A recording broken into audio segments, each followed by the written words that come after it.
UP में CM Yogi Adityanath ने दाऊद और मसूद की पहचान मिटाने की मुहिम छेड़ रखी है। नया मामला अलीगढ़ से आया है, जहां पर दाऊद को लेकर के जंग छिड़ गई है। यूपी में योगी सरकार मुस्लिम आक्रांताओं की निशानियां मिटा रही है। सीएम योगी के टारगेट पर दाऊद और मसूद दोनों हैं। यहां दाऊद का मतलब अलीगढ़ का एक रेलवे स्टेशन है।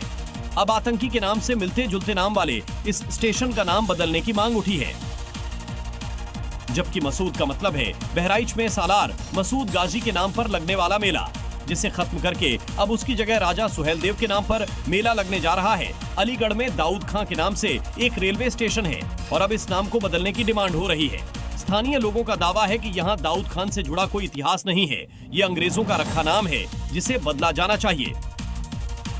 और आइए मॉर्निंग जी में आपको दिखाते हैं राजनीति से जुड़ी हुई 5 बड़ी खबरें। बिहार में कानून व्यवस्था को लेकर आरजेडी नेता तेजस्वी यादव ने एनडीए सरकार पर कई बड़े सवाल उठाए। तेजस्वी यादव ने आरोप लगाया कि नीतीश सरकार में लगातार अपराध बढ़ता जा रहा है। मुख्यमंत्री के नाक के नीचे हत्या, अपहरण और लूट जैसी वारदातें हो रही है। तेजस्वी ने यह भी कहा कि इस सरकार में अपराधी इतने बेलगाम हो गए कि दिन दहाड़े बड़ी से बड़ी वारदात को अंजाम देते हैं। जन स्वराज पार्टी के अध्यक्ष प्रशांत किशोर ने लालू यादव पर तंज कसते हुए उनके शासनकाल को एक बार फिर से जंगल राज बता दिया। लालू के एक एक्स पोस्ट पर तंज कसते हुए प्रशांत किशोर ने कहा कि लालू यादव अपराध के बारे में तो बात ऐसे कर रहे हैं, ये तो ऐसा ही है कि जंगल में शेर शाकाहारी होने की बात कर रहे हैं। ऑपरेशन सिंदूर पर भारत का पक्ष और आतंकवाद के मुद्दे पर पाकिस्तान की पोल खोलकर वापस अपने देश आने वाले शशि थरूर ने कोलंबिया में हुई बातचीत को बताया। उन्होंने कहा, कोलंबिया में हमारी सकारात्मक बात हुई। पाकिस्तान में हवाई हमले में मारे गए लोगों को लेकर दिए गए बयान को कोलंबिया ने वापस ले लिया। दरअसल कोलंबिया के विदेश मंत्रालय ने 8 मई को बयान जारी कर पाकिस्तान में भारत के हवाई हमले की निंदा की थी और इसमें मारे गए लोगों के प्रति संवेदना जाहिर की थी।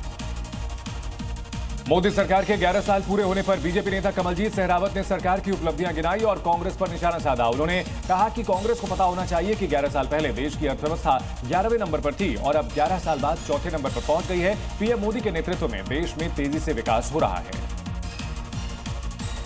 बंगाल में सैन्य प्रस्ताव पर सियासत शुरू हो चुकी है। प्रस्ताव से ऑपरेशन सिंदूर का नाम हटाने पर बीजेपी ने सवाल खड़े किए। बीजेपी के विधायक अग्निमित्रा पॉल ने साफ तौर पर कहा कि वोट बैंक की राजनीति और 33% मुस्लिम वोट बैंक को खुश करने के लिए ममता बनर्जी ने प्रस्ताव से ऑपरेशन सिंदूर का नाम हटा दिया। और चलिए आगे आपको दिखाते हैं राजधानी दिल्ली से जुड़ी हुई 5 बड़ी खबरें। दिल्ली विश्वविद्यालय के जियोलॉजी डिपार्टमेंट की 5वीं मंजिल पर इलेक्ट्रॉनिक सामान में शॉर्ट सर्किट की वजह से आग लग गई। गनीमत रही कि आग में कोई हताहत नहीं हुआ, लेकिन लाखों का सामान जलकर खाक हो गया। सूचना पर पहुंची दमकल की गाड़ियों ने भारी मशक्कत के बाद आग पर काबू पाया। पुलिस घटना की जांच कर रही है।